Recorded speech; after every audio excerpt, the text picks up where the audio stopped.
Hello, good evening, everyone. Welcome to Global Entrepreneurship Week's Alumni Day. My name is Allison, and I'm the Director of Programs for Alumni Engagement. Thank you so much for joining us today for my startup story, journeying to a multi-million-dollar player in the medical aesthetics. Global Entrepreneurship Week is a global movement celebrating entrepreneurship in 180 countries with 250,000 partners, 40,000 activities, and impacting 10 million individuals. This week, York's YSpace, in partnership with Alumni Engagement, is hosting a series of events for faculty, staff, students, alumni, and community members to celebrate Global Entrepreneurship Week. You can find more information about all of the activities that will take place on our website. As this event is virtual and we're not all gathered here in the same space, the land acknowledgement that I'm about to do might not be for the current territory that you're on. If this is the case, please take the responsibility to acknowledge the traditional territory you are on and the current treaty holders. The website nativeland.ca is a good resource for this. As a member of the York University community, I recognize that many Indigenous nations have long-standing relationships with the territories upon which York University campuses are located that precede the establishment of the university. York University acknowledges its presence on the traditional territory of many Indigenous nations. The area known as Tkaronto has been caretaken by the Anishinaabeg Nation, the Haudenosaunee Confederacy, and the Huron-Wendat. It is now home to many First Nation, Inuit, and Métis communities. We acknowledge the current treaty holders, the Mississaugas of the Credit First Nation. This territory is subject of the Dish with One Spoon Wampum Belt Covenant, an agreement to peaceably share and care for the Great Lakes region. Before we kick off tonight's event, I would like to share with you another exciting event that's coming up soon in the alumni world. It's our flagship event. Many of you may have heard of the Bride and Alumni Awards, which have been an annual awards reception for 20 years. Well, last year in 2020, we paused the ceremony to reflect on 20 years of incredible success and tradition established by the awards. And this year, we're pleased to present a reimagined 2021 York University Alumni Awards. We're going to be celebrating with a virtual awards show on November 18th at 7 p.m. Eastern Time. Along with 4 incredible alumni award recipients, we have an amazing lineup of talent, including 4-time Juno nominee and current York student, Sarah Sleen, and alumni Hudo Hershey, who was selected as the New Face Canada at the Just for Laughs Festival in Montreal. All will join President Lenton on the virtual stage, and there will be an opportunity for networking immediately after the show. You're all invited to join us. We promise you an entertaining evening celebrating the pride of York's alumni, student, and friends like yourself. Tickets are complimentary, but you have to register. So to learn more, go to yorku.ca/go/alumni awards, which is probably appearing on the screen. On to tonight's activity. From a tech standpoint, if you need any help with Zoom webinar, we're probably all pros, but if you do, please feel free to click on the Q&A button at the bottom of your screen and enter your question. We do have a team that's ready to help you. And that same button can be used to submit questions for our keynote speaker, and he'll answer that during the Q&A period following the fireside chat. If you are watching with us live on Facebook, you're welcome to submit any questions or comments through the comment section of Facebook for the video, and the team will send them our way. Please do note that all of your questions and comments are visible to our panelists and staff working behind the scenes, so please keep it relevant and respectful. Before we begin, we're going to ask you all a poll question that should pop up on your screen right now, and I'll give you a moment to respond. The question is, are you actively working on a venture, or do you have a business idea that you would like to pursue? Take a moment and let us know.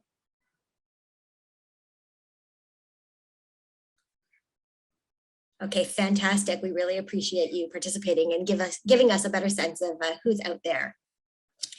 In just a moment, I'll be welcoming Sean Karaj, who's Associate Dean Programs, for the fireside chat with our alumni keynote entrepreneur, Ario Khoshbin. There will be time allotted for audience Q&A, which will then be followed by pitch presentations by 3 amazing entrepreneurs. We're really excited. So without further delay, Sean, you can pop onto the screen and I'll hand it over to you. Thanks, Allison. Welcome, everyone, and good evening. I'm really pleased to be here with you this evening because it's always such a pleasure to get to speak with our alumni. And tonight, we're welcoming Ario Khoshbin, who's a graduate from our Bachelor of Commerce program, who graduated in 2002, and is the founder of Prollenium Medical Technologies. Mr. Khoshbin is known for his tenacious, hardworking nature. In 2002, while studying in his last year of business at York University in Toronto, Ario founded Prollenium Medical Technologies with a $300 loan from his parents. By 2003, he pivoted the company to emphasize consumables with a focus on cosmetic injectables. This shift led to the development of Revenus, the Revenus family of HA dermal fillers. With noteworthy effort and unwavering commitment, Ario has personally overseen the growth of Prollenium into a globally relevant multi-million-dollar player in the medical aesthetics community. Welcome, Ario. It's good to have you here today. And I do apologize. This is a fireside chat, and I didn't put up a fireplace as my virtual background. I just put up the lobby to the office of the dean. So I hope that's okay with you. Thank you so much, Sean. I really appreciate. I don't think I wrote that intro. It's very flattering. So I appreciate it. It's an honor for me to be back at York, where it all started for me. So appreciate it. Well, I think that's what everybody kind of wants to hear then, is where it all started. So maybe we can start the conversation there and let us know a little bit about the start of your business. How did it start up? Where did the idea come from? Yeah, it's not. I didn't grow up, wishing that I could get into dermal fillers. It wasn't a dream of mine as a kid, but I always really loved, business and entrepreneurism, and I think part of that comes from the fact that I come from a family of immigrants, and a lot of times when immigrants come to this country, they can't necessarily get jobs in the field that they're trained in, so they end up opening businesses because their skills don't necessarily translate to a job in this country. And I was always around that. My parents were both very entrepreneurial. My uncles, relatives, and people in the community that I saw, that I kind of looked up to, were all business owners. So for me, that was it was a very alluring thing, because I noticed. And I remember being young, and I would see people driving really nice cars. And by really nice car, back then for me, like a nice car was a Toyota Camry or something. Oh, nice. Because my parents didn't have a lot growing up, and I would always be like, how does somebody buy a car like that? I couldn't wrap my mind around it when I was a kid. And a lot of the people that had the really nice stuff were all business owners. And so I kind of early on in my life, I kind of put two and two together in my head.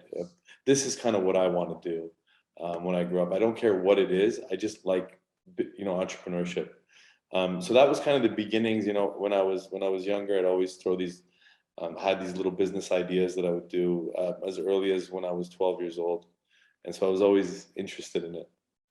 And when I started at York, I was unsure as to what I wanted to study.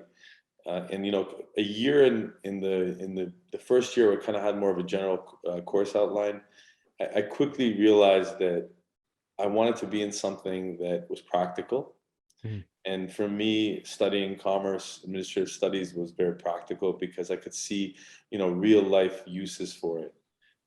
So not to say that other specialties aren't that way.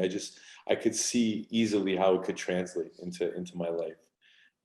So when I was in, my third, or I think it was my fourth year, but I was finishing a 3-year degree. I don't even know if York still offers those. Oh yeah.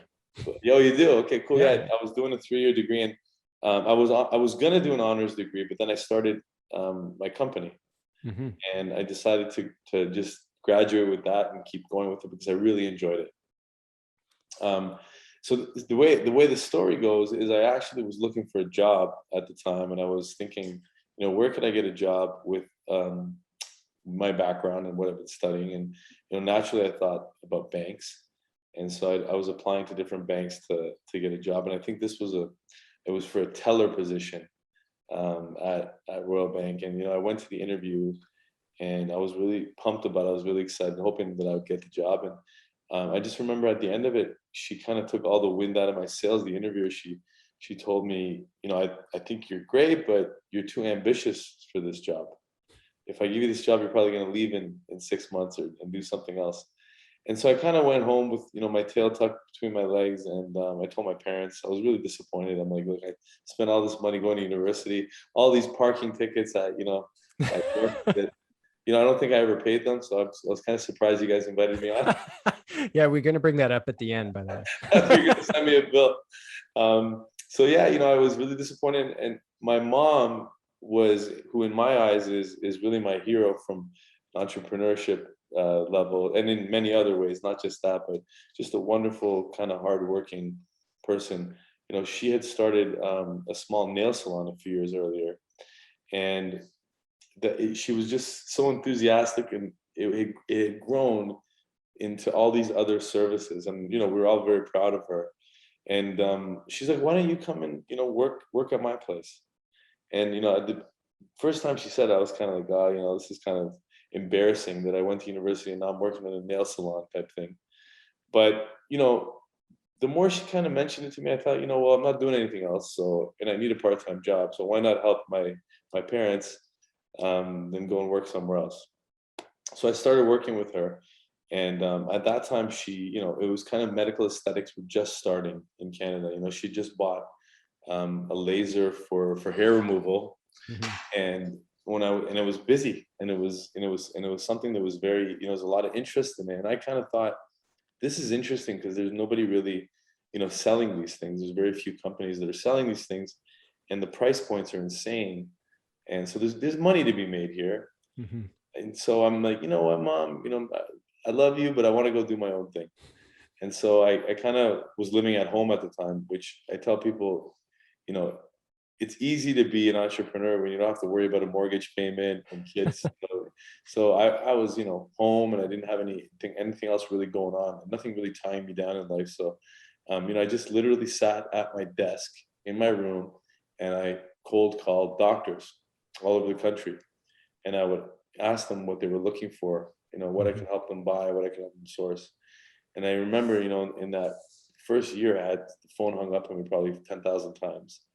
But I just kept doing it. And eventually I remember people were like, well, I'm looking for this. And I'm, can you help me get this? And, none of them really panned out. But it led me into the direction I wanted to go. I kind of got a feeling for what there was demand for. So at that point I said, you know what, I want to become a distributor to sell, medical lasers. So I reached out to a handful of companies, and one of them in California at the time was called Laserscope. And they wrote me back and they said, we're looking for a Canadian distributor. I'm going to be in Toronto next week. So, if you're interested, I'd love to meet with you. And, obviously for me, I was a baby faced 21-year-old. And I was thinking to myself, like, how am I going to go to this meeting with this, seasoned executive and try to convince him to give me the right. So I had this friend who was an older gentleman in the pharma industry, and he was a family friend. I asked him to come with me. I said, don't worry, you don't have to say anything. Just like wear a suit and sit there, look professional type things. So we went to the meeting, and it went really well. And they gave me, the distribution for the product line in Canada. And at that time, one of my best friends, I invited him to come work with me. And we're still working together to this day, which is 20 years now. But we started going out and selling these things, and we sold probably a good, less than 100 of them, but quite a few. And we made a lot of money doing it. And we, decided that it was great to be a distributor, but it would be a lot better if we could be the masters of our own domain and become manufacturers and have our own product. And at that time, going into these clinics, I noticed that there was a lot of dermal filler interest. There was only 2 companies on the market at the time. And I said, wow, that's a great business. These reps are going in there, and there's a sale every month. It's once you get in there and you can kind of build that relationship, there's sales that come in. Whereas in capital equipment, you'd sell something and it might be another 5 years before you sold something else. So right. I wanted to get out of capital equipment and into the consumable business. So quickly we started putting our money behind R&D. And I'll tell you a story in how York factors into this whole thing, because it's very interesting. But at the time, the only university that I could work with was the University of Toronto. And it was through the Department of Chemistry. So we approached them and said, look, we don't know anything about how to make a dermal filler. We want your help on how to design a product. And the professor said, sure, we'll help you. So, every month we were feeding this program tens of thousands of dollars to do the research for us. And, I was getting a little bit antsy because it didn't have a lot of money. So pretty much everything we had saved up was being depleted by the program at U of T. And so, about a year in, I said, this has got to be, it can't take this long to give us an answer on how to do this. So I wanted to get, I don't know anything about chemistry. I'm not a chemist. So I wanted to get someone to go into the facility and tell us if they're actually, doing anything. Mm-hmm. So I was able to find this scientist in New Hampshire that was an expert on HA. And I flew him into Toronto, and, God bless him. He was the first time I met him, very difficult guy to get along with right away because he's so blunt. So you kind of feel like, is this guy kind of rude, or, but he actually turned out to be one of the most, amazing human beings I've ever met. Very blunt, and told you like it was, which is exactly what we needed. And he went into the program, and after 2 days, the professor at U of T threw him out. And it was because he was so blunt. He's probably saying to her, like, what the hell are you doing? So she threw him out, and, he came back and said to us, guys, they're not doing anything there. You might as well, flush your money down the toilet. But there's a great, postdoc that works at the program, and she's amazing, and she's not very happy there. So, she'd love to leave. And so, I said, Steve, we want to hire you. And he's like, but you don't have a lab. And I said, don't worry, we'll find. How hard could it be to find a lab? And so we hired him and the postdoc. And then, I kind of told him, you guys hang out in our little office and, read some books or something, and we'll go out and look for a lab. So at the time, I don't know if you've heard about Mars, which was a incubator downtown. It was probably 90% empty. So I thought to myself, this is going to be easy. I'm going to go to Mars, and I'm going to get space there. It's going to be great.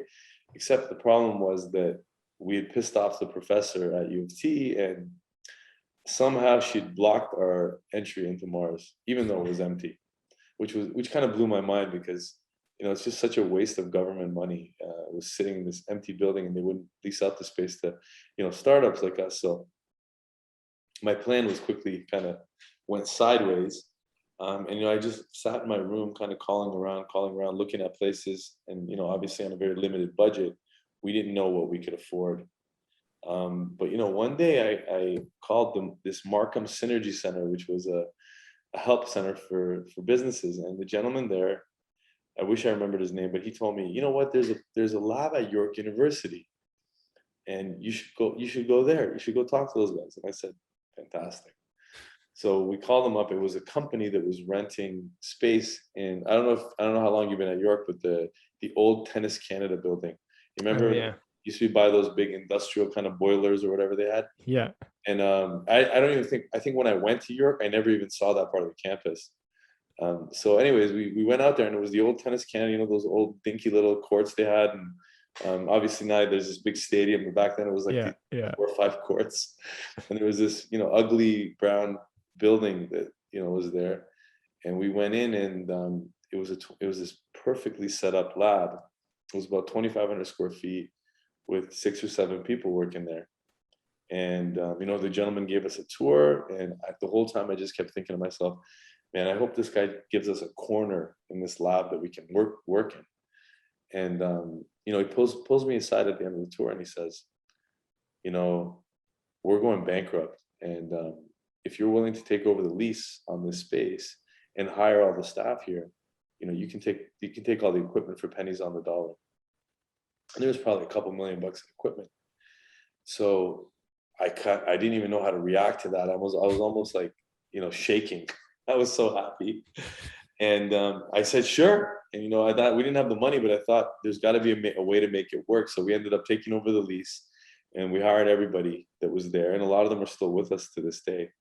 And that was the beginning of our R&D for the product line at that lab at York University. So York factors in many ways in this story. We were at that facility for probably 4 years, and I think it was slated to be demolished. And so I'm not sure what happened to it. I haven't been back to see. But by the time the facility we were done, we had a formulation for our product and technology that I think is incredibly unique and different to what's out there. And we had also spent time, building a facility to be able to move into.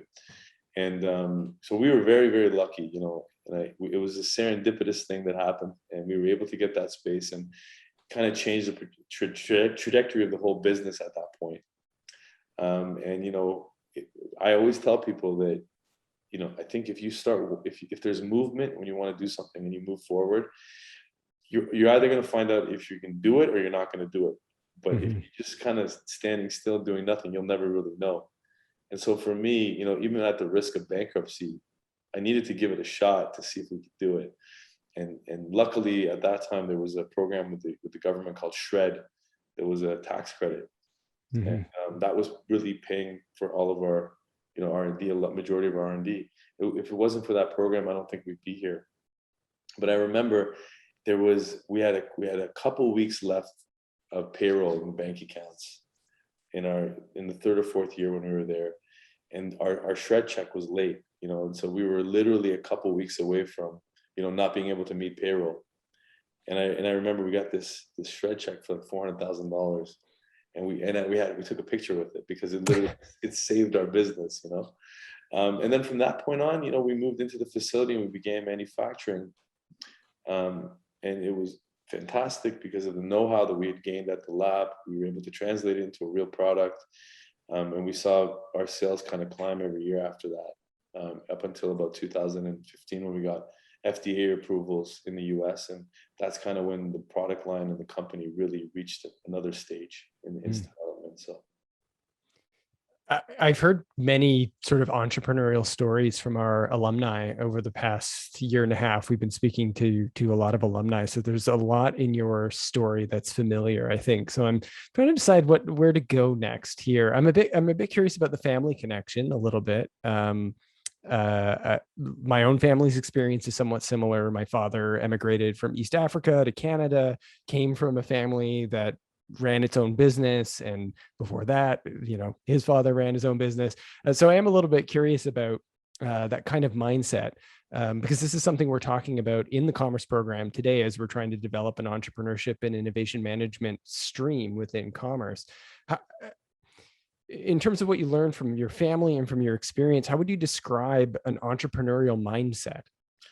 Yeah, I mean, I think you can teach it. I don't think it's something that can't be taught. But I will put a caveat on that. There's a propensity for risk that I think a lot of people, it's you either have it or you don't, and I think you can teach it, but it just takes time. So there's that. And the other thing that I think is key in entrepreneurism is optimism. So when I remember first starting, and my parents were always incredibly supportive of me, no matter what I did. My mom was the type of person that she was just like, she thought I could do anything. So I was kind of, always brought up with this: you can do whatever you want. Nothing can limit you. And my father was kind of like the more realistic person. He's like, all right, well, you think you can do whatever you want, but why don't you show me? Like, put your money where your mouth is, type thing. And I think those are two very important things. One of them is people believing in you, and so surrounding yourself with people that believe in you, because there's days when you want to give up. There's days when you want to go take that teller job and give up, and you need people around you kind of cheering you on. And I had a cheering section, and I had, for that cheering session, those were people that mattered to me and their opinion mattered to me. But in equal parts, probably times 1,000, I had a lot of people thinking that I could never do it, and telling me I couldn't. And I'll be honest with you, that is motivation in itself as well. Proving people wrong is also a type of motivation. So for me, those two aspects came together, and I didn't want to let my parents down, and I also wanted to prove everybody wrong.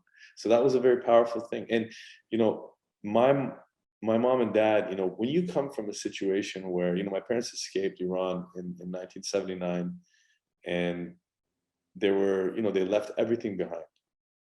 So, and they came here and they started over, and the things that I would see them do to make a living, it blew my mind. They were so creative in what they did and the way they thought. Nothing kind of got in their way. And so that rubbed off on me. I was like, well, if my mom and dad can come to a new country, learn the language, start from scratch, I mean, surely I can do this. It's not that hard compared to what they did.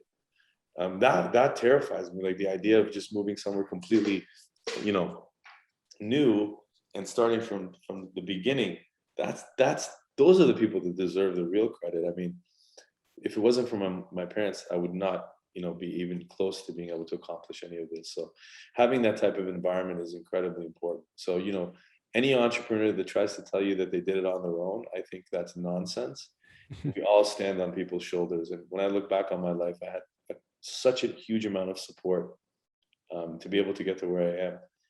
Impossible to do without support, And if you look at most of the big entrepreneurs, the most wealthy people in the world, all of them came from backgrounds that were conducive to this type of growth. Either their families were wealthy, or they were put in incredible private schools, or they were in circumstances that helped them get to where they are. So family is incredibly important. And not to say that people can't overcome being brought up in difficult situations, and that's just the human spirit. But for me, I'd be nowhere without them. Now, members of our audience might have some questions. So there's a Q&A button at the bottom of the screen. You can post your questions in there, and then I'll relay them over to Ario. While we wait for that, I'll have an opportunity to post some more questions here, because there's another aspect of the story here that I think is really interesting. You kind of mentioned that the sector that you ended up going into with your business wasn't the first thing, I guess, that came to mind when you initially went into it, but there was something about the idea of creating a business and seeing opportunities that drew you. Could you tell us a little bit more about how you identify opportunity and what that kind of lure is for someone who has a kind of entrepreneurial mindset and the right systems of support to pursue that enterprise? Yeah, that's a great question. So I've always been a believer in moving forward, even if you don't know what you're doing. So it's almost akin to me saying, I want to go somewhere, but I don't know where I want to go. So if I'll just start walking, and I'll figure it out as I go. And that was my kind of business model at the beginning, which is kind of a funny business model. Now we're asking people to come and pitch these business ideas that are so well thought out. I think if I was to come to something like this, people would tell me, you haven't really thought about this. You don't really have a plan. And I didn't really have a plan, but I'll give you an example. When I first started, when I was selling lasers, I remember, there was a doctor asked me for training, and I said, sure. Even though I had no idea, what the training entailed or what it was. I said, I'll figure it out. And I think a lot of people, it's like fake it till you make it. If someone wants something from you, figure it out, like they wanted, at the time they were asking for training in something called mesotherapy. So what did I do? I went back home and I Googled mesotherapy. I learned everything I needed. I didn't even know what it was when he asked me. And I found the top doctor in South America that knew about it. And I called him, I made a deal with him, set up a course. I think the first course we did, we had 30 people show up from all around the world. And, I made $50,000 profit at the course. But if I said no, or if I wasn't walking, going nowhere, I never would have met the person who asked me about that. So I think part of it, I heard this guy the other day talking about sales, and he said something that really resonated with me. He's like, be of service. You go out there and you be of service. You don't know when they'll come to you and ask you, like, you say yes, you help them do something. You might not make any money from it, but you're being of service, you're helping somebody. The next time an opportunity comes up or they need something, they'll come to you. And that's what it was. I just said yes to everything until I found something that stuck. And, I ran the gig with the courses for 3 years, and I made all the money that we made out of it, we funneled into R&D, so it's because I took the opportunity to say yes to this person and figure it out. So I think a lot of entrepreneurs, even if it's not in your wheelhouse, you figure it out. You can do it. And it sounds like over time you develop a kind of eye for this, right? Like I've heard from other entrepreneurs, these moments where you see an opportunity and you kind of look around and think, is anybody else seeing this? Does everybody else see what's here? And Right. then you figure out how to make that happen, right? Absolutely. It's like, you know, it's like mining for gold. I mean, you're just sitting there and you're picking up rock after rock and throwing it back in. And then all of a sudden you pick something up and you're like, so some people might say, oh, you're lucky you found that. But yeah, they don't know that you were sitting there for 3 weeks in the river picking Hmm. up, you know, rocks. They just saw that you walked out with that nugget. So I think part of the thing is you just have to keep plugging away and you make yourself lucky that way. Now, it also sounds like, you had a certain set of skills as well. There's the ability to identify an opportunity, but then there's the skill required to turn that opportunity into profit. So are there certain skills that you acquired either through your formal education or after graduation that enabled you to get your business off the ground? Yeah, absolutely. You know, I think you learn a lot of those things kind of, and you can learn a lot of them in school, like time management, which I think was one of the best things I learned in university was being able to manage my time, like running a business and taking classes. You know, you're using every second of your day wisely. And I think a lot of times what happens is if you're not doing enough, you can waste a lot of time. Does that make sense? I think the more Yeah. that's on your plate, the better you become at managing the time that you have. So there's that. I mean, I think in that way, you know, university taught me how to manage my time and write in coherent sentences. So, you know, which is important. Now that I'm hiring people, I find a lot of people just don't know how to write, you know, even an email that makes sense. Um, Yeah. so, and the university is good for that because, you know, you have professors critiquing you and telling you, you know, this doesn't make sense. This is right. This is wrong. So you learn those things at a higher level. So, you know, definitely there's benefits that come from a university education that I think I carried with me. But also aside from that, you know, I spent a lot of time volunteering before I Mhm. went to university. You know, I organized trips overseas for groups, you know, 30 people, fundraised, did things like that. And those things are incredibly important. People think that, you know, their education is just in a scholastic setting, Mhm. but it's not. I mean, you know, I was learning how to organize events when I was 17. And you know, when I was 12, I used to throw parties, and I'd sell the tickets for those things. So I had organizational skills in that way that I learned outside of school. Mhm. So I think it's important for people to also get out of the school comfort zone and volunteer and do things outside of their wheelhouse because you learn. And you know, if I wasn't working, for example, at my mom's nail salon, I never would have learned of the opportunity that I'm in now. And so some people, you know, they think jobs are too low for them. You know, they'll come out of university and be like, you know, I don't want to go do that. I have a university degree. But, you know, I didn't want to work in a nail salon. But if I didn't go there, I never would have seen all these opportunities. So I encourage graduates to kind of develop a little bit of humility and take those jobs sometimes because you can learn a lot from those settings. Well, and it sounds like in your experience, there was a lot of postgraduate learning, right? Like, the nail salon was the beginning, but then it was the discovery of a sector, of a market that you then had to learn more about to understand where the opportunities were. Absolutely. I mean, it's like, you know, that was my kind of entrance into the industry where I started seeing the opportunity for the first time. But if I had never done that position, I wouldn't. It's one of those things back then. Nobody cared about it. Nobody knew about it, especially a guy, you know, a 21-year-old guy. Like, what do you know about med spas? Like, you know, I wouldn't. If someone told me once, you know, if you can make money off baby boomers, I mean, you got a great business model. The problem is you can't be a baby boomer because, you know, by the time you figure it out, you'll be retired. So luckily for me, I was young and I kind of figured out how to get into this demographic because of my mom, really. Mhm. Now, one of the things, as we were thinking about our new program in entrepreneurship and innovation management, is a question of funding for new businesses.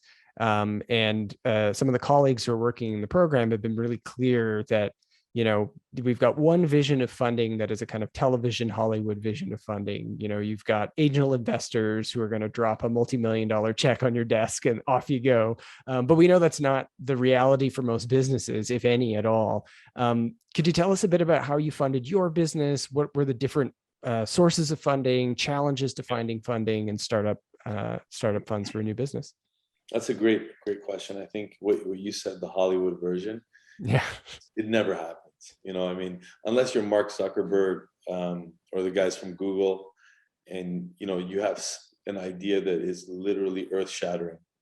Nobody's going to come drop millions of dollars on your lap. So just get that whole thing out of your head. A lot of people still think that's a possibility early on. It is, but you got to really have something. So I think in the beginning stages, for the most part, you're going to get money from people that the family and friends. Like, that's really your first pool of investment. So you better be nice to your family and friends, because you're going to start a business one day. I mean, in my case, my mom and dad were the ones that were, bankrolling me. I was living at home. My dad was helping with my car. I didn't really have a lot of expenses. So, and I had a little bit of money saved up, but it was really my parents that helped launch me. So I think early on in your career, the financing sources are going to be you and your family and friends. That's it. Until you put something concrete in place, you're not going to get an external investor coming in on it. Most of the time, people are going to want to see something before they put their money in. So, and I had nothing. So, what could I get? But I also really appreciate the way that it happened for me, because, I think going through struggle and going through it, when I look back on my career now, the most fun I ever had was when I was broke and we were grinding. And now it's great because there's money and everything's kind of, moving. But when I look back and I think about those victories, those early victories that you have as a business owner, like, that was so much fun. That was so exciting, I kind of miss those things about it. And that's why I'm always looking at product development, because I find I can get a little bit of that kind of energy from new product development. But nothing's the same. Nothing's the same as, when you make that first big sale, and, there's nothing like it. So I'm a little disappointed when people want to skip all that. Like, you have an idea and you want to go raise $100 million, and then so instead of starting here, you want to start up here. It's sexy, but you miss all the good stuff. It's like becoming, a world famous singer, without having done any shows or busked on any corners or done any of or been booed out of a theater. So all of those things build you to who you are and give you the experience you need to take your business to that level. So I encourage people not to try to skip those steps, because they're very important in the business's development. Right, because a lot of enterprises that end up reaching that kind of scale or that kind of level are actually creating their market as they're headed there, right? And there is no skipping, right? Because the market doesn't exist until you kind of carve the path for it. Exactly. I guess the other thing, I mean, it might, to let's say recent graduates who are thinking of starting new businesses, it might seem like a long road and really tough. And I'm sure there's a big part of it there, but there's huge rewards to it. But it's also, like in your instance and many of the entrepreneurs that I've spoken to, the initial start is not huge, right? Like, I think sometimes the idea of becoming an entrepreneur, again, shaped by that kind of Hollywood vision, is, well, I'm going to need at least $100 million, and this is what my payroll is going to be, and this is how many people I'm going to hire. But the reality is, it's not actually that big to begin with. 100%, and the thing that's unique about what I did, and I'm sure a lot of other entrepreneurs have been in this situation, but I built, with my partner, we built the company to, $150 million in revenue, and we still owned it. We still owned it. Between the two of us, we owned 100% of the company. And, if you really believe in what you're doing, if you start taking money at a very early stage, you're going to end up owning 2% of your company by the time you start making any money. So, and is that what you want? So a lot of people want to skip all the steps and give the whole thing away. And that's one model. But for me, I mean, control was important because I really believed in it. So, I encourage people, this is the fun stuff. It's like if you want to build a house and you just say, I just want the house to be built, but I don't want to be there for laying the bricks. Yeah, sure. You can probably pay somebody a ton of money to build it so you don't have to do any of the work. But then what have you learned from it? So I really feel like it's important for people to be there for the steps in building a business. Like, I did every job in this company. and I know I've done every single position in this company. So and there's people now that do it a hell of a lot better than I did it, that's for sure. But I learned by doing them. And now when I'm running the business, I know what goes into those positions and what they, so I mean, you can skip all that, but then you end up being in a situation where you don't really have a complete understanding of what your business does. We've got a question here from the audience. Sean McLean asks, he says, thanks for sharing your story, Ario. Wondering about lessons learned from your experience as an entrepreneur during the pandemic, and if this has changed how you run your business at all. It's a great question. Actually, I do have something to share about that. I mean, that was as a business owner, certainty is a nice thing. You kind of know, and that's why I wanted to be in the consumable business, because I know like every month I make this much product, I have this much demand, I'm growing this much. It's nice to know those things. My payroll is this much, and then all of a sudden when the pandemic hit, they're like, okay, everybody, shut down and go home. Which to this day I think was a dumb idea, but we all did it, and now we can see the repercussions in the global supply chain of this hitting. And we were only closed down for 2 weeks. I mean, there's a lot of people that are closed down a lot longer than we were. But, during that time, even though I opened after 2 weeks on the manufacturing side, the clinics that we were selling to were all shut down because they're healthcare providers. So for almost 2 months, we had no business. So I couldn't even send my salespeople out. So, I was paying, $2 million a month and $3 million a month in payroll, and I couldn't sell anything. So I had to make a decision at that point. I'm like, okay, do I lay people off and then hire people back when this is over? And, there's a lot of anxiety at this point because, you're bleeding money and you have no revenue coming in. And I remembered, luckily I was in a situation that I had enough in the bank that I could pay the payroll and things were going to be okay. But, maybe for 6 months, that was what I knew at the time. I had a 6-month cushion. After that, I'd have to go back to the bank or just claim, bankruptcy. So I remember thinking one of the most important things to me in this company, and one of the things that makes me happiest is, the 150 people that work for Prollenium. The fact that, these are people that are using this money to put food on the table for their families. And so for me, the idea, even though I was like, we might have to do this, it was a last resort. And at times I tell you, I was weak and I wanted to do it, but these people, they meant that they were the reason why we are where we are. And for me to just say, okay, I'm done with you, come back in 2-3 months or 6 months or however long it's take, I couldn't do it. So I couldn't bring myself to do it. So we just kept everybody on, and thank God it was only a 2-month situation.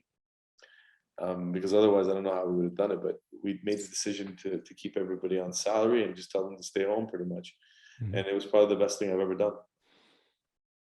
Yeah, this was, we've had questions for other entrepreneurs about this in different sectors. And I think those decisions were not easy across all business types, but they could also vary depending on what sector you're in, because, the pandemic had different effects. I spoke with someone from Cineplex. I spoke with someone from a car rental business. All of them shaped in different ways. I don't even know. They must be going, that breaks my heart, those businesses like that. I mean, you build something for so long and then something like this just wipes it out. Well, and it calls upon all of the skills that you needed to actually build the business to then respond to a massive disruption to the business. Absolutely. And it really does this more than anything, tells you that a lot of companies, it's more than, a lot of people think business is evil and money. There's a lot of businesses that kept their staff on. I think a majority of businesses, in my sector, kept their staff on.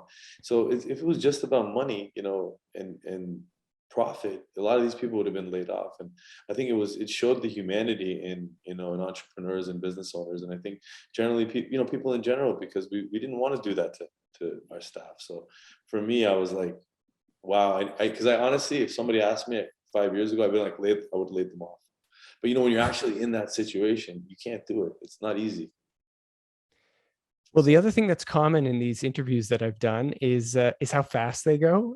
These are really interesting stories, and I really appreciate you sharing them with us here this evening. We're at the end of time for the fireside chat, so I'm going to turn things back over to Allison now. Thank you. Thanks so much. Thanks, Ario.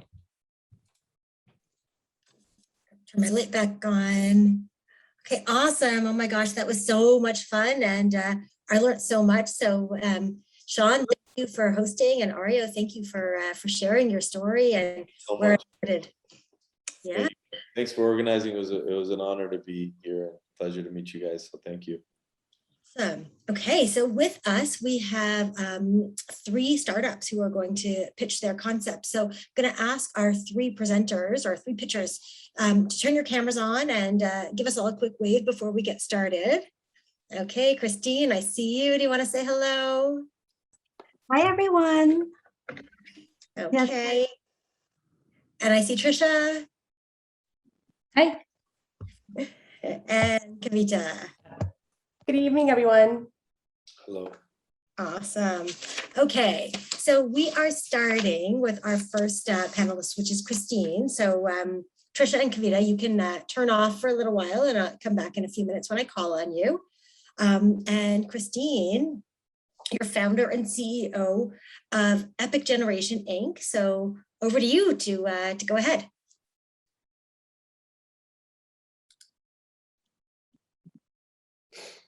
Can everybody see my screen? Yes, perfect. Thank you. Hello, everyone. I would like to introduce you to my company, Epic Generation, by starting off with 2 types of students that benefit from our program.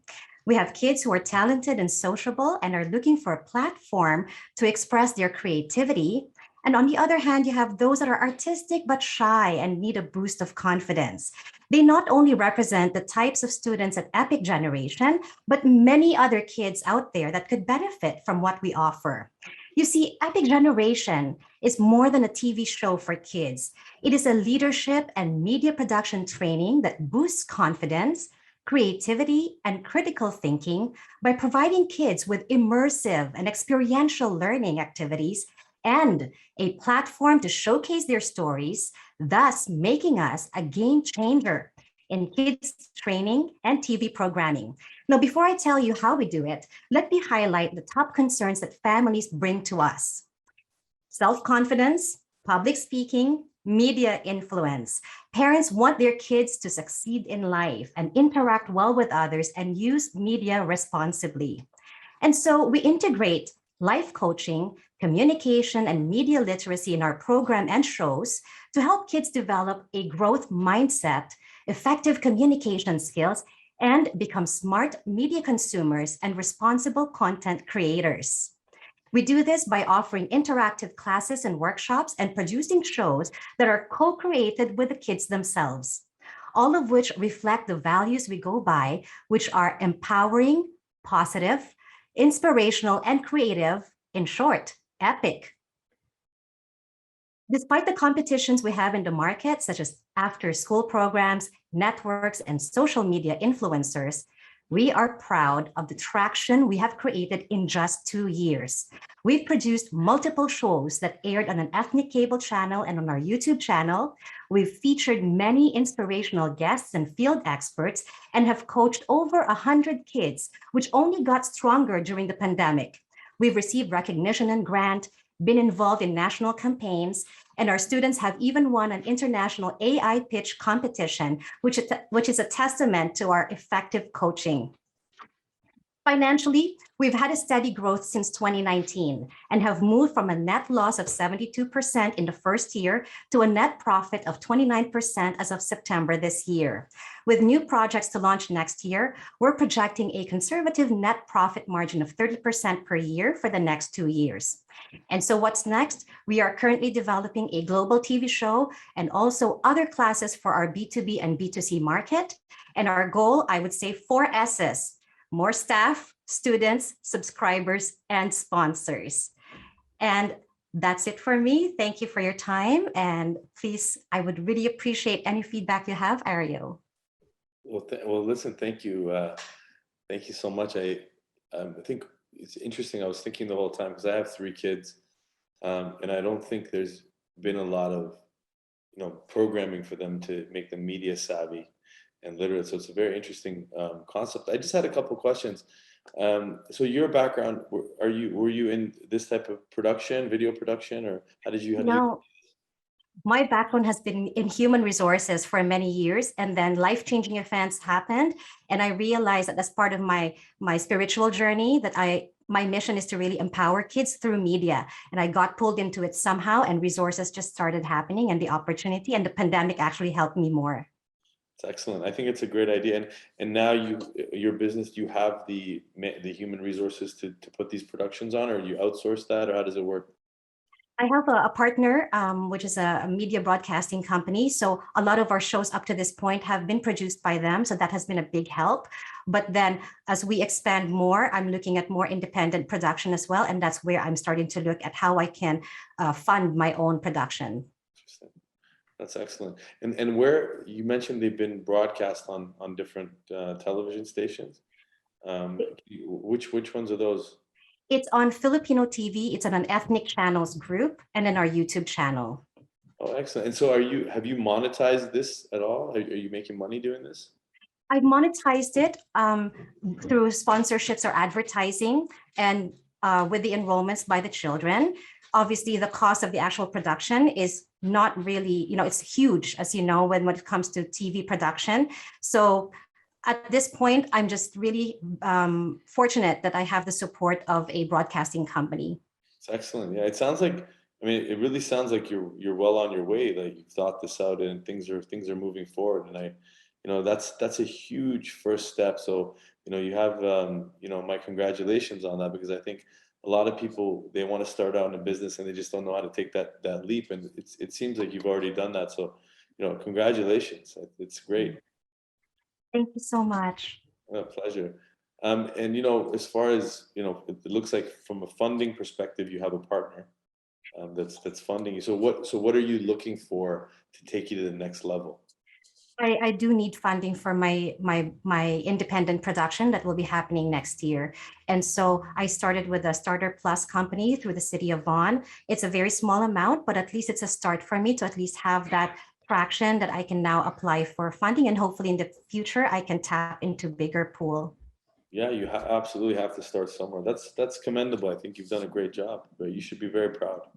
Thank you so much. Yeah, you should be very proud. Look, I started very similar to you. I didn't have much, and you just keep pushing and moving forward, and opportunities will present themselves. So you always have that faith that it's going to work out, I think, which seems like you do. So congratulations. Thank you, Ario. I would say if you're looking for funding on your new production, I think investors always want to know, they want to see what type of return or how they're going to get paid back, or depending on the type of debt you're looking for. So, I think in your presentation, it would be important to lay that out, as to what amount you're looking for, and how to, how you're going to pay that back. The production, how much money it can make, and those things. So I think those are important factors. But it seems to me like you have a wonderful idea that's also of service to the community. So it's fantastic. I'll keep that in mind. Thank you. Okay, cool. And we're out of time. So thank you, Christine, and thank you, Ario, for that feedback. With kids in that age group myself, I found myself excited as well. Okay, Christine, you can turn off your camera. And I'd like to next welcome Kavita, who's going to present their idea. Thank you so much, Allison. Just confirming you can see my screen. Perfect, thank you. Good evening, everyone. Firstly, I'd like to introduce you to Jazz. She is the owner of Just a Sweet Tooth, and she is an Indo-Canadian baker, and she primarily caters to the South Asian wedding industry. I would also like to introduce you to Shivani. She is a 28-year-old South Asian living in Canada, and she's looking to connect with vendors who can cater to her specific South Asian wedding needs. So what's the problem today? As of today, users like Shivani do not have a digital solution allowing her to view a marketplace of vendors who are A, vetted by her networks, and also that can cater to her South Asian wedding needs. Also, in parallel, there is no platform allowing vendors who cater to this demographic to actually connect with interested users. As you can imagine, planning a multi-day wedding comes with its own set of challenges, such as trying to find vendors on Google, Instagram, heck, even calling friends and family, and also communicating with each and every single vendor, whether it's WhatsApp, text, over the phone. Of course, you can go ahead and hire an event planner, but not only is it difficult to find one that aligns to your vision, but it's incredibly costly, starting at $3,500 to over $10,000 per event. So why is this problem worth solving? Within the 150,000 weddings occurring in Canada annually, over 10,000 of those are South Asian weddings, where on average cost over $100,000, have over 400 guests in attendance, and also involve 15 unique vendors just to execute. This problem impacts a $1 billion market that continues to grow. Good evening, everybody. My name is Kavita Sharma, co-founder of EventtoMe and marketing manager at TD Bank, and I'm proud to present EventtoMe, Event Planning Done Better. So what is EventtoMe? EventtoMe is a platform operating in a multi-sided market for both users and vendors. It provides a digital vendor marketplace with an overlay of social media integration, and that's where the magic happens. This functionality taps into pre-existing social media relationships and networks to help users find a curated vendor recommendation based off of their network's review and recommendation. EventtoMe is a value-driven solution, providing value to both vendors, leading to increased business exposure and growth, along with providing value to all of our users by allowing them to make more informed decisions, save thousands of dollars, and even over 30 hours of planning time. This platform will be free, no charge for users. However, we will be having a subscription model in place for vendors who want to maintain a storefront and presence within the marketplace. We also believe it is critical to develop a retention strategy for both sides of the market, especially when the wedding is complete. So we'll be providing vendors by allowing them to increase their business exposure, providing them marketing resources, as well as leads, and also providing users the latest vendor offerings, as well as future event planning resources. Our team currently consists of myself, as well as our co-founder, Karen Gale, manager at Deloitte, with over 8 years of management consulting and strategic operations experience. We also have participated in various accelerator programs, allowing us with a strong foundation, as well as the momentum to execute EventtoMe. So thank you so much, everyone, for providing us the opportunity to present EventtoMe. And our ask today is to obtain your feedback and input. Thank you. Thank you. That's really cool. I'm actually interested. I think I've seen apps like this and websites like this for in the home building or contractor space. I think it's one of them is called HomeStars. I'm just trying. Is that kind of similar? You guys are you looking to bring all the vendors for kind of South Asian weddings into one platform where they're kind of ranked and it's easy for people to find them? That's exactly it. You can think of it as a one-stop shop, and you no longer have to go to completely different resources. It'll be all housed in this consolidated platform. Very interesting. I think it's a great idea. Absolutely. And you probably know, obviously, there's a huge demand for this type of thing. I think the biggest challenge you're going to have is getting users on it. It sounds like it's the right idea. It's getting the vendors and the users to get on the platform. That's exactly do you kind of have a plan? Do you have a plan for how you want to go about doing that? It was funny. This has been brought up in all of our accelerator program. It's like, what's first, the chicken or the egg? Do you go for the users or do you go for the vendors? And we recognized earlier on that this is going to be a demand-driven platform. So what we had to do was initially gain the traction with conducting hundreds of user interviews to understand whether or not this is a pain point. And what we had to do was let everyone know that we were going to develop a marketplace before we even pitch to vendors. So what that would look like is you would be able to view all of the vendors that provide this service. And what we'd be doing is also seeing exactly what the SEO traction would look like, how many increased leads that would provide to vendors, and then take that along with the digital storefront that we had mentioned and pitch that to vendors to allow them to onboard and get even more amazing functionality once they're on board. So you're going to have the vendors on there first, almost, and then kind of create it's almost like build it and they will come. Like you're going to create the app, all the vendors, and then you're going to hopefully get out to all the wedding planners and all the in the South Asia and put them on. kind of, Exactly. am I right? Yes, I think exactly. that's a great. Yeah, Yeah. I think that's a good plan. I think, this is a business that your first 5 years, you're going to be doing a lot of work. But, event planning, it's huge. I think if you stick to it, you have a great idea. It's a great idea. So, I mean, do you need funding for something like this, or have you guys already put your own money into it? Yes, so for the development of the platform, we are bootstrapping and our efforts relating to just our own funds. However, past our 2 and 3 year mark, in order to scale to the rest of Canada, because as of right now, our primary focus has been Ontario, we will need incremental funding.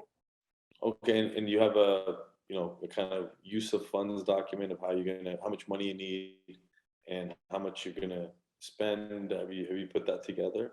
Exactly, we have. So we've kind of divided into developmental resources to know exactly how much the platform is going to cost us to develop in the first 2 years, along with all the legality, disclaimer, and accounting and finance resources. So right now we've bootstrapped efforts for the next 2 years, and hoping that we are able to scale with the rest of Canada, we were going to have to figure out how much that incremental will look like. I honestly think that this is a business that you can get going without a lot of funding. And I'd encourage you to kind of do as much of that as you can, because if you do ever get to a point where you want funding and you can kind of show that proof of concept that you've done it, it works, you'll be in a far better situation to attract investors than if you just start from this point now. But I think you have a few years of work to get this going, and I think you can do this without too much money, based on what it sounds like. So. Yeah, definitely. That is the feedback that we've gotten from a lot of our accelerator programs, and we've been using our makeshift Excel spreadsheets just to go ahead and have those initial conversations as well. So completely aligned with that thinking, Ario. Yeah, like I think if you were to, not that I'm know what I'm doing, but if you were to approach me, I'd probably give you that advice. Like show me how this works. If you can bring me something that is usable, then I'm far more likely to give money to something like that than just to the idea in general. But I think it's a great idea. So amazing. Thank you so much. You're very welcome. It's a pleasure. Thank you. Thank you both so much. And we are now going to go on to our third pitch. So I'd like to welcome and introduce Trisha. Over to you. Hey, okay. Those two are tough acts to follow. Okay. I've only done this a few times. This will be my second. So I guess I'm not so good at it. Don't even worry about it. This is my first time too, so. Thank you for that. Okay, are we good? Yeah. Okay. Hey, everyone. How many of us here are sport fans? Most people know that football's played in the rain, the snow, and the sleet. And hockey, although it's fun to watch, the arenas are very cold. Did you know that 84% of Canadian kids play an organized sport? That's a lot of sport parents. Hi, I'm Trisha Bain, and I'm the creator of Bleacher Buddy. It's a wind and waterproof wearable blanket. Essentially, it's a jacket for your legs. I've watched my sons play sports too many times in the freezing cold, and you know what they say? Necessity is the mother of invention, right? So I came up with Bleacher Buddy. Bleacher Buddy, it wraps around and it zippers up and tightens at your waist, enveloping you in total warmth and comfort. Bleacher Buddy is a 3-ply fabric, waterproof, with an extra layer of fleece, which keeps you warm and keeps your focus on the game. Bleacher Buddy is patented in 4 countries, and we are trademark pending in 2. To date, we've sold over 400 Bleacher Buddies all over North America. We work with sports teams for fundraisings. We sell on our website, Facebook, Instagram, and word of mouth has been great. We're also available on Amazon. We believe in giving back, and Bleacher Buddy supports mental health initiatives for athletes. Okay, so let's check out the competition. Sure, you could use a blanket, but as you can see, it just makes things worse. There's something out there called a wrap-a-lap. Doesn't cover your butt, so you're not completely warm and dry. And the fan wrap wraps around your upper body. Most of the time, you're going to be wearing a blanket anyway. I'm sorry, a jacket. Okay, so our Bleacher Buddy team, we're really lucky and we have production here in Ontario, in Toronto, Ontario. All our fabric suppliers are in Toronto, as well as our patent lawyer. Our trademark lawyer is in London. And my daughter did the illustrating the patent drawings, and my son came up with the trademark pending Bleacher Buddy name. A few Bleacher Buddy notables here. This hockey grandma was once a hockey mom to our Canadian Olympic women's hockey team player, Fiona Smith-Bell. So she knows a thing or two about cold arenas. Well, at least now she has her Bleacher Buddy. And I had a great opportunity to meet Tara Sloan and be part of Hometown Hockey. I had special Bleacher Buddies made for her and Ron McLean. Bleacher Buddy is currently in talks with the CFL regarding a licensing deal, and we've had special orders from 2 different organizations in London for football Bleacher Buddies. So thank you so much for your time. That's it. Thank you so much. Sorry. Well, very interesting. I didn't grow up playing hockey or football, but I've been to arenas, and I absolutely know that it gets cold in there because my kids did skating and stuff like that. So I think it's a very, very interesting, very cool idea. I just had a couple questions. How are you selling them? Like I said, Amazon, and where were the other places? I've got a website, so I sell on the website. I do a lot of Facebook and Instagram. So I get a lot from there. Right. I was going to say it sounds like you would probably do well with hockey teams. I do. And like junior football teams, because as almost like for the parents that are watching, to be able to somehow hook into that network. So I can see how Facebook and all these things help you. I think it's a great idea, and I think being in something like this, it's going to potentially open up the door to a lot of other opportunities for you. It's how a lot of companies start. There's a good idea, and then they kind of spread into other things. But congratulations! I'm really impressed with what you put together. It seems like you've done a lot. You're making the product yourself. You've done a lot of the work.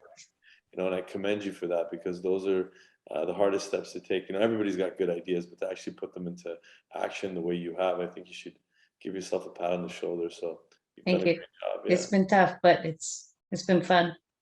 Absolutely. Well, you got yourself a business, which is great, which is what you wanted. So congrats. Yes. Thank you. Pleasure. Okay, thank you so much, Trisha and Ario. And that concludes our pitch portion of the evening.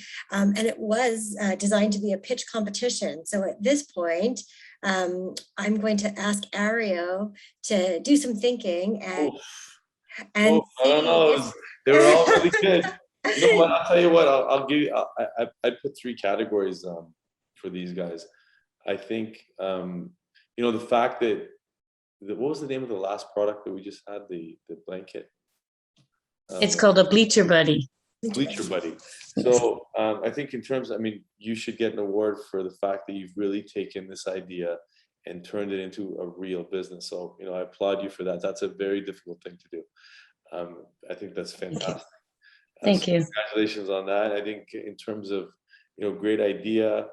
The second, the company with the South Asian weddings was I thought a great idea. And I think in terms of the most innovative and interesting, the first business with the shows for kids, I thought that was very unique, because not a lot of people have thought about that. So I think every one of you has done a fantastic job. So that's my way of not having to pick one person, but I think that they're all great. Well, I couldn't, not that I'm an expert, but I couldn't agree more. And thank you for providing that feedback. As we wrap up our evening, I really want to thank our pitch competition guests, Kavita, Christine, and Trisha, for being here with us and for sharing your ideas.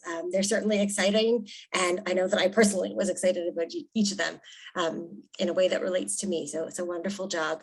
I need one of those buddies when I'm in the washroom sometimes, what I mean? They're good for everywhere. I've actually branched off and made a buddy because so many people wanted them for their patio and their boat and just hanging out on the back deck.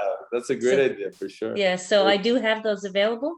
I'll be in Mississauga this weekend selling them at the Christmas market. Oh, very good. Very good. Well, congratulations. Congrats to everybody. I thought all of you guys did a great job. And I wish all of you the best of luck. Thank you. And Ario, to you, thank you so much for being with us tonight, for sharing your stories, for sharing your journey, where it began and where you've come to, and then adding your expertise to provide feedback. Pleasure. Thank you for having me. Hopefully I didn't bore you guys too much, but I had a great time. Thank you. No, this is a really great night. Thank you for being here. Are there any final words of wisdom for our audience that you'd like to share before we let you off the hook?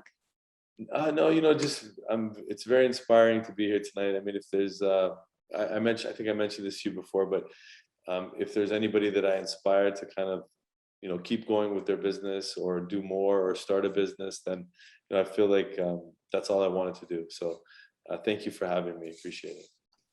Wonderful. Thanks for being here. And to our guests who are here who we can't see, we really appreciate you being here with us. The session will be posted on our YouTube page, youtube.com, YorkU alumni, and I think it's posted in the chat. If there are any nuggets or pieces that you want to rewatch, or if you need to remember the names of any of those companies, please make sure to check yorku.ca/alumni and friends for more virtual events.